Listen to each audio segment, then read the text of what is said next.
All right, what's going on today, fellas, guys, girls, anybody that's in here? We got three people in here anyway. I'm ParlayTeece here with Mikey Hova, and we are breaking down the WNBA plays for you today, Wednesday, June the 1st. We're gonna get this month started off on a winning note. I went 5-2 last night with the Mystics first half losing for me, but the first half over 79.5 hit. Chicago first quarter and first half hit for me. Las Vegas first half hit, and the full game hit. And then we took a L on the wings. I'm kind of pissed at myself. I didn't go with the line. I went with the money line and got hit on that. Could have got the three and took the win. How about you, Mikey? How'd you do yesterday? Same thing. That was my only loss, so I ended up 3-1. My only loss was the money line with the wings, and I mean they had an opportunity at the end, and the clutch one. Yeah. She's one of the clutchest most players that you can get, college and the league.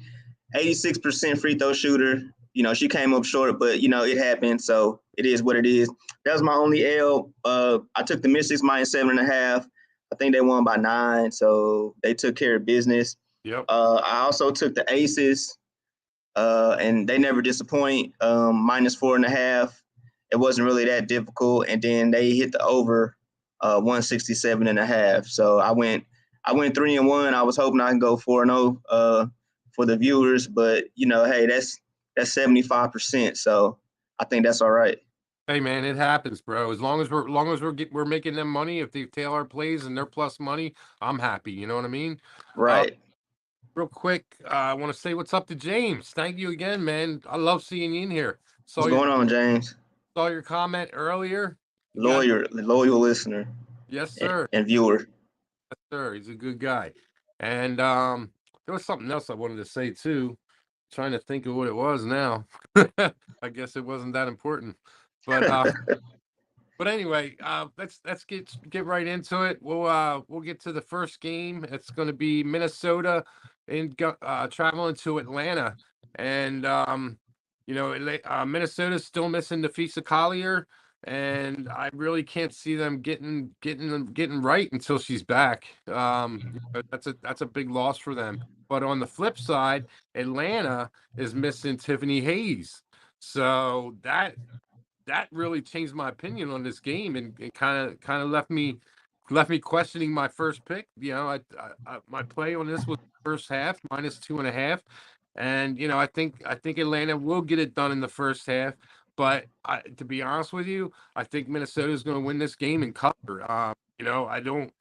I, I can't bet Minnesota, but just I have that feeling without Tiffany Hayes.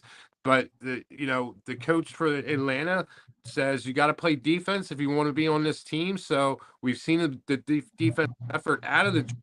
I think they're ranked second or third in the defense rating this year, and they've really been playing well defense. So I can't even touch the total.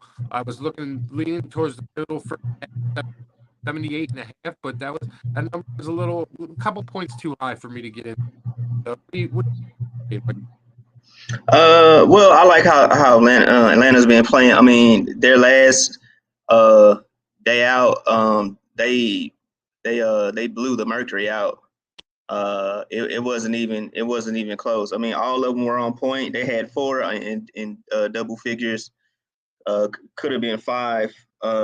Megan Walker ended up with 8. But hey, what can I say? Ron Howard, Rookie of the Year, yeah. number 1 draft pick out of Kentucky. They drafted her in order for her to turn that franchise around, and she's already been doing that. So And so what? I already see some improvement from them versus last year, and I think ultimately they end up getting the job done. Minnesota. Now this is why I'm taking them money line, because Minnesota, they've been really good covering. Their overall straight up record is not really that good. I think they're 2-7 or something like that. But I think they're 4 out of their last 6, something like that. ATS. Hmm. So my play is going to be Atlanta money line. Now, last I checked, the money line was at -190. So kind of basically you would have to bet like 200 to win 100.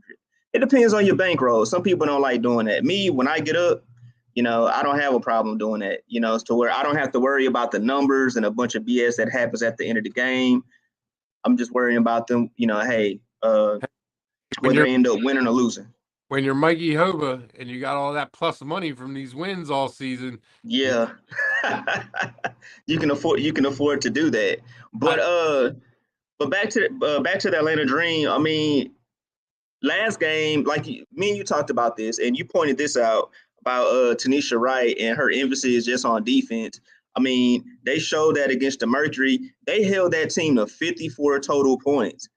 Not only was that impressive, but if you go look, they had other people contribute. Christy Wallace 17, Erica Willis 16. Of course, Ron Howard. She didn't even have to score as many as she normally scores. She only ended up scoring 12. And then, of course, somebody who's very underrated that gets talked about very little, Parker. She ended up scoring 12, and she's a big presence for them inside. Me saying that, of course, I'm taking the money line. I'm not really sold on Minnesota. Of course, now they do cover, but I like the way the Dream been playing. They were at home last game, and I think they keep it going. And they're at home this game, so it's going to be very, very hard for me to go against them. So I'm gonna go ahead and I'm gonna take them, the Atlanta Dream, them and the number one draft pick, Ryan Howard. I'm gonna take them money line minus 190. Respect, brother. Laying it out like that. Not afraid to take an L. $1.90. But hey, you don't pay the juice when you win. So yeah. Right, exactly. I think you got a good shot at that win. Actually, I remember what I was gonna say earlier. And you gotta help me. You gotta help me, man. I'm not good at these names yet. I'm trying to practice them. The girl from Dallas, and Nigerian girl from Dallas. Ogubawale. Yeah. Her missing those 2 free throws, I think they were under her skin. They got under her skin. Yeah. That cost them the game. That was big. She was visibly frustrated because she missed them, rightfully so. But she played a good game. Yeah.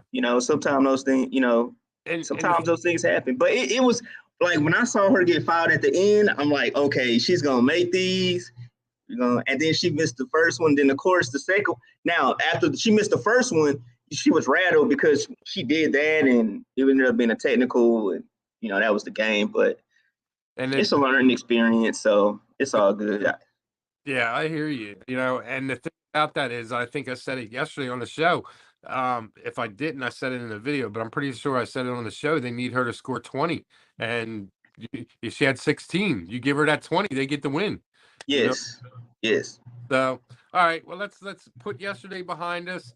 Mikey, you got the Fever on the money line. I have the Fever first half minus 2.5, and I hate this word, but I gotta put it out there. I lean the Mystic. I mean, the Lynx on the spread. And so let's move on to the next game, where we have the Indiana Fever on New York Liberty in Brooklyn. Yeah. Are coming off of a loss last night, and this is a rare occasion where they played home last night against the Mystics. Played a great first half, but the Mystics were just too experienced for them to overcome that, and they ended up losing by, I think, 9 points or so. And they have to come back the next night playing a Liberty team who's busted up without Benijah Laney, and and Sabali, she's been out, and they've been working in the Hanshu, whatever I can't the Chinese. The Chinese, Honshu. Yeah. Yeah. And she's actually been playing a little better. She played well in Seattle. Yes. We'll see how she does tonight. But I personally don't want to touch this.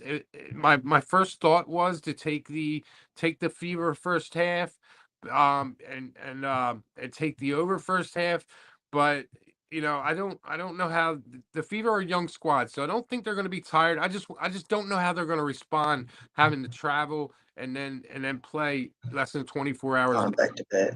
So, Mikey, why don't you give me your breakdown of this, because I know you have a play in this game. Yeah, I definitely have a play. So I'll start off just basically kind of with the numbers. The Fever are averaging 82.5, and the Liberty are at the bottom of the league, averaging 70 points a game. We know that they're at the bottom of the league in offensive efficiency, and they are at the bottom of the league in defensive efficiency. We all know about the new foursome from the draft, the lottery that the Indiana Fever brought in with Alyssa Smith, Emily Angster, Queen, and Lexi Hull. And, they're getting contributions really from all of them. And then, of course, they try to work in Destiny Henderson, the South Carolina project, which they ended up drafting her in the second round. I thought they played really well against the Mystics. Like you said, it was the inexperience. They played good in the first half. Lo and behold, second half, that third quarter, they got outscored. And then in the fourth quarter, they ended up getting outscored. So they ended up losing by 12. And that was one of the reasons I picked the Mystics based off the experience. But Kelsey Mitchell, as usual, she did her thing. She scored 26 points. And she was the reason that they actually made the game competitive.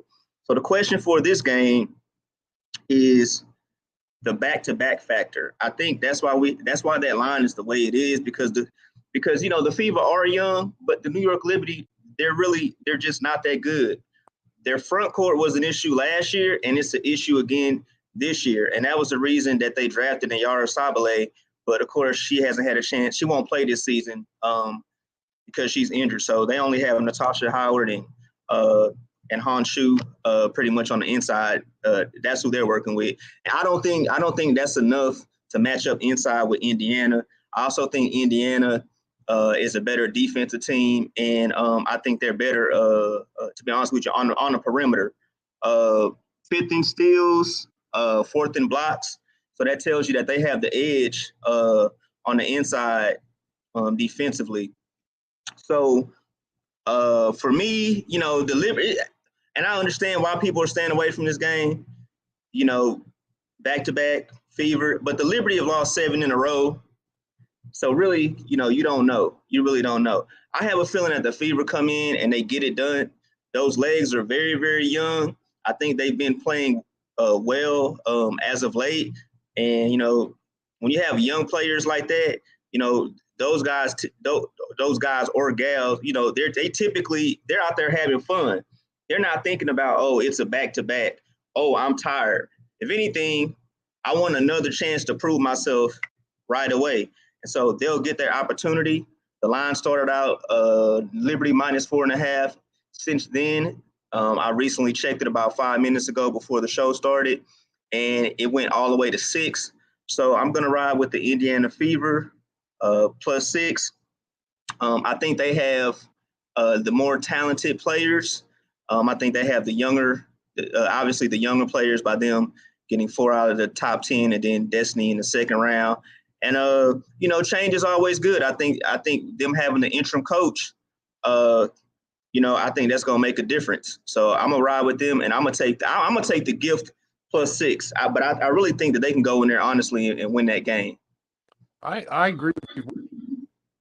And last night I'd be right on board with you. Right. Actually get, I mean, 6 is a lot to ignore. I can't really ignore that, and it's actually got me thinking, do I want to get involved in this game? And if I do, I definitely want the first half. But I think to myself, the Liberty play a good first half usually. When they're in Brooklyn, they play a good first half. So that's kind of got me canceling each other out. But that 6 is just too hard to leave alone. So I'm gonna have to do a lot of thinking on that, and maybe I'll get there with you. But I do want to take a minute here and thank Jacob and Corenzo and Dom for being in here. I appreciate your support, and if you guys got your picks, throw them in there, and let's see how they match up.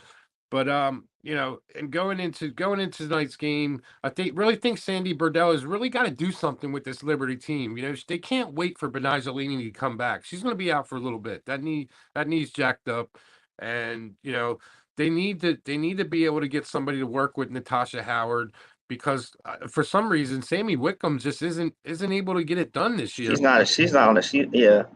You know, She's like she's not a good fit. yeah, so you know, in the past, Sammy Wickham's been good to, you know, get you the points you need, but for some reason this year it's just not coming together, and I don't know if that's Sandy Burdell or what, you know, but yeah, where was she at? She was in Phoenix, wasn't she? Or I can't Who remember. Wickham? No, Sandy Burdell, the coach. Oh, okay. No, I can't remember exactly where she came from, but I know she's not doing a good job right now. Yeah, so she needs to figure something out, and I can't believe New Yorkers haven't gotten up in her ass yet, but that's coming eventually, I'm sure. Yeah. But you know, that's all I have on this game, and you know, I'll recap again my official plays for today. I'm only on Atlanta first half -2.5, and I might get there with Mikey. He's talking me into it, so we'll see. I'll tweet it out if I get there. Mikey, you want to recap your plays? Yeah, so again, I'm taking the Atlanta Dream money line. Um, you know, the Lynx have been struggling, but they have been good ATS last 6 games, as I said earlier. So last I checked, the money line was at -190. And then in the Fever Liberty game, I'm going with the Fever +6. One more note, Alyssa Smith, I forgot to tell you guys, she is back. I believe she came back against the Mystics and she picked up where she left off. She had 13 points and about around her average as far as rebounds. So if you guys don't know who that is, I believe Nalissa was the second pick behind Ryan Howard. Out of she was the second pick out of Baylor. So they got her back, and that's why I feel like they're gonna be able to dominate the paint. But yeah, that's my play. Atlanta money line, Indiana +6. Yeah, that's a good point because Melissa Smith being in there is a huge advantage for the Fever. Yes. Carenzo's Carenzo's got a parlay rocking tonight, man. Fever money line in the Dream -4.5, and let me see here. What do we have? Cool. It got switched up. I was just looking at Carenzo's. That was Carenzo's plays, and Jacob Fever beat Liberty, and Liberty had Laney. New York needs Laney. Oh, Yes. absolutely. Yeah. T's been saying that for a while. Yeah, I So had a chance to watch Lainey in high school a lot because she went to school 20 minutes south of where I'm at, and you know, it's really good. I've actually had a lot of luck, you know, being able to watch WNBA players before they came into the league in high school. Um, Lena Deldon, she went to school literally 8 minutes from my house. So I would watch her a lot in high school. And Benaya Lady, she, you know, I watched her. I didn't watch her as much as I did Elena Deldon, but I did get to see her when she would play schools up closer to me. I would come watch or go watch her, and that she's just a beast. And you can't discount like what her being out means. You know, to the Liberty, they really need her back, and when they had her back, you could tell she wasn't healthy. You know, so yeah, you know that's a they good point. That's a good point, Jacob. In the comments, and Teece, me and Teece been talking about this. He said the Fever with the new coach, they are motivated. This is not a flat spot. And you said this days ago that you know they're playing for this new coach, Knox. So, you know, and that was one of the reasons that I said, okay, you know, because normally, hey, the consensus, you know, I'm with that. Like, I normally don't like the back-to-back action, but you know, I think they've been playing really good since he took over, and so that's why I'm taking them. But I understand what you're saying, Jacob. You make a valid point. Yeah, absolutely. Absolutely. And Jacob, you're pushing me too. You're pushing me. You know, the more I look at this, the more I'm thinking, man, it looks like a good spot, but that line scares me. That line scares me. New York shouldn't be favored over anybody, you know? So Yes. It's got me. But you know how that goes, and see, we all get caught up every time we look at that. Because I've learned to say when you see something and it's too good to be true, it actually is too good to be true. But I'm still gonna stick to my gun. So Vegas, you just gonna have to get me. I'm just gonna have to be a victim again. So are you gonna ball out like Jacob and go money line, or are you doing points? I'm going points. Okay. I'd say that's a good bet, especially laying the 190 out, man. Take that Yeah, safe fever, yeah. But I'd rather take that 6 points. yeah, I hear you. If I was going to play the game, I'd be taking the 6 points as well. But I appreciate everybody coming out. It's been great. I love seeing everybody in the chat. Posting your comments and seeing your plays and stuff. This fishy New York should not be a favorite. Yeah, that's what I was. That's the same thing, and obviously because it's a back to back. And Corinzo's right. When you see those fishy lines, usually it works it works that way. Mm-hmm. Yeah. When when you think of what's logical, it kind of works really how Vegas is setting it up, the fishy aspect of it. Yeah. So hopefully we can dodge that bullet. Well, the thing about this being it's the WNBA, so it's a lot more. The game's more true than per se a WNBA game where you're going to see that fishy stuff going on. Right. And that's what I like about this game. It's a more the women play a more pure game, and exactly. That's why I prefer watching the WNBA over the NBA. So, all right, well let's get this moving, and I'll go over Mikey's action again. He's taking the fever plus the 6, and he's taking the Atlanta Dream money line. I'm right now, I'm just on the first half for Atlanta -2.5, but I am I might get there. Like I said, I'll tweet that out and we'll see what happens. But if y'all could do me a favor, like and subscribe here. I'm trying to get to 1,000. We're trying to get to 1,000 subscribers on the Who-Bangin Sports Talk. And then that way you'll get notified. Hit the bell, you get notified when I put my videos out every day. I do my videos usually when the lines come out. And you'll get those as soon as they get out to me. And that way you can get the early lines, hopefully. And Mikey, you have anything else to say before we get out? My handle is at Mikey Hova, so I don't have the at right there. I'll make sure that I take care of that next show. Hova. Huh? At Mikey_Hova. Yeah, at Mikey_Hova. Thank you. I couldn't remember my own handle. I appreciate that. At Mikey_Hova. So if you guys want to reach me there, you can reach me there. But other than that, just excited for another good night of quality WNBA basketball, and hopefully we can help you guys or assist you guys win some money. Yeah, I'd like to see we helped Sean win some money last night. Hopefully we can do that for everybody tonight again. And Mikey, are you starting to put your picks on Twitter so everybody should give you a follow? Yes. So I put it on Brothers and Bets, but now I have my own handle. I changed the name from my personal handle. I changed it to _Mike at _Mikey Hova. So I'm putting them on Brothers and Bets, and I'm putting my picks on at Mikey_Hova. So they're on both handles, and you can see them, and I post them every morning. Great. That's awesome. All right, and again, I'm at ParlayTeece on Twitter, and please, guys, please like and subscribe. Going forward, though, on the live shows, Pub Sport will be on Pub Sports Radio, and we'll be doing shows right after the Pub Hub, NBA Pub Hub. First show is tomorrow on Pub Sports Radio. But again, please get like and subscribe, hit the bell. You'll get my picks before anybody else does. So, and if Mikey wants to go that route, we can do that route with Mikey too. So he gets his plays. You get his plays before we go live. I want everybody to get the lines that we're getting, and that way we can all cash together. If there is any line movement. But anyway, I appreciate everybody coming out today, and let's cash some tickets, y'all. We'll talk tomorrow. Peace out.